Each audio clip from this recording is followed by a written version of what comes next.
বিদায় শব্দটা একটা মানুষের সাথে সরাসরি সংযুক্ত। উপস্থিত এবিসি স্কুল কর্তৃক আয়োজিত ১২৫তম বিদায়ী অনুষ্ঠানে সম্মানিত সভাপতি সাহেব, উপস্থিত আছেন অত্র বিদ্যালয়ের প্রাণপ্রিয় প্রধান শিক্ষক সাহেব, উপস্থিত শ্রদ্ধাভাজন সকল ওস্তাদগণ, উপস্থিত প্রধান অতিথি, উপস্থিত আছেন ম্যানেজিং কমিটির সদস্যবৃন্দ, উপস্থিত আছেন গ্রামবাসী এবং এবিসি স্কুলের সকল ছাত্রছাত্রী ভাই ও বোনেরা, সকলের প্রতি সালাম, আসসালামু আলাইকুম। প্রথমেই বলেছি, বিদায় মানুষের জীবনে প্রত্যক্ষভাবে জড়িত। কেন? এই কেন প্রশ্নের উত্তরে কিছু কথা। আল্লাহ তাআলা আমাদেরকে সৃষ্টি করেছেন একটা নির্দিষ্ট সময়ের জন্য, অর্থাৎ এই পৃথিবীতে জন্ম হয়েছে এবং বিদায় শব্দটা দিয়ে মৃত্যুবরণ করতে হবে। এই বিদায় চিরস্থায়ী বিদায়, কারণ একবার মারা গেলে আর কখনো বাঁচা সম্ভব না।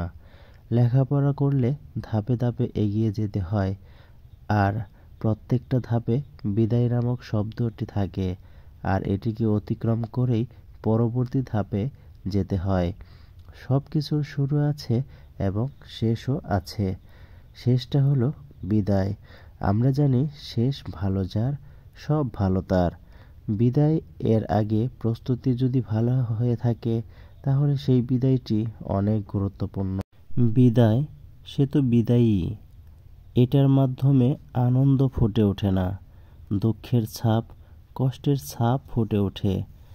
আজ আমি মঞ্চে দাঁড়িয়ে কিছু কথা বলবো অত্র বিদ্যালয়ের ছাত্রছাত্রীদের উদ্দেশ্যে। তোমরা আমাদের আপনজন, তোমরা আমার ভাই বোন।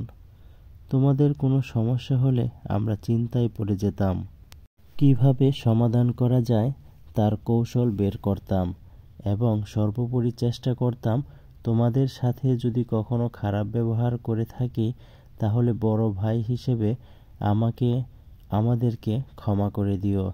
তোমরা ভালো করে লেখাপড়া করিও, শিক্ষকদের সাথে ভালো ব্যবহার করিও, বড়দের সম্মান আর ছোটদের স্নেহ করবে। কিছু কথা শিক্ষকদের উদ্দেশ্যে। আপনারা আমাদের শিক্ষাগুরু। আপনাদের জ্ঞানের ভান্ডার থেকে জ্ঞান বিতরণ করতে একটু কৃপণতা করতেন না। আপনাদের দেওয়া শিক্ষা গ্রহণ করে সামনের দিকে এগিয়ে যাব।